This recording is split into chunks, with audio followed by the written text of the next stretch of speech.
गांव के बाहर एक सुनसान इलाके में स्थित था एक पुराना तालाब, जिसे गांव के लोग भूतिया तालाब के नाम से जानते थे। इस तालाब के बारे में कई कहानियां मशहूर थीं, लेकिन सबसे डरावनी कहानी थी सुमन की। सुमन एक साधारण ग्रामीण महिला थी, जो अपने परिवार के साथ हंसी खुशी जीवन बिता रही थी। एक दिन वह अपने घर के पास से गुजर रही थी, तभी उसे तालाब के पास से किसी के रोने की आवाज सुनाई दी। उसने सोचा कि कोई गांव का बच्चा खेलते खेलते गिर गया होगा और मदद के लिए वहां पहुंची। तालाब के पास पहुंचकर उसने देखा कि पानी के किनारे एक बूढ़ी औरत बैठी थी, जो फटे पुराने कपड़ों में लिपटी हुई थी। सुमन ने नजदीक जाकर उससे पूछा, मां जी, आप ठीक हैं? यहाँ क्यों बैठी हैं? बूढ़ी औरत ने सुमन की ओर देखा और करुणा भरी आवाज में कहा, बेटी, मुझे यहाँ से बाहर निकाल दो।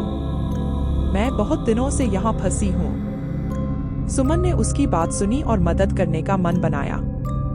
उसने बूढ़ी औरत का हाथ पकड़कर उसे उठाने की कोशिश की, लेकिन तभी अचानक बूढ़ी औरत का चेहरा विकृत हो गया। उसकी आंखें लाल हो गई और उसके मुंह से खून टपकने लगा। सुमन डर के मारे पीछे हट गई और गिर पड़ी। सुमन को कुछ भी समझ नहीं आया। उसने उठकर भागने की कोशिश की, लेकिन उसके पांव तालाब के कीचड़ में फंस गए। तभी उसने महसूस किया कि कोई अदृश्य शक्ति उसे पानी में खींच रही है। उसने जोर से चीखते हुए मदद के लिए पुकारा, लेकिन वहां कोई नहीं था।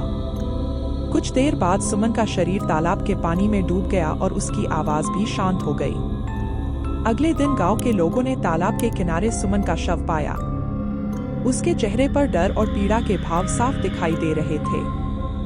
गांव के बुजुर्गों ने बताया कि वह बूढ़ी औरत कोई साधारण महिला नहीं थी, बल्कि वह तालाब की आत्मा थी। उसकी आत्मा वर्षों से तालाब में भटक रही थी और जो भी उसकी मदद करने जाता, उसे अपने साथ खींच लेती। इस घटना के बाद से गांव के लोगों ने भूतिया तालाब के पास जाना बंद कर दिया।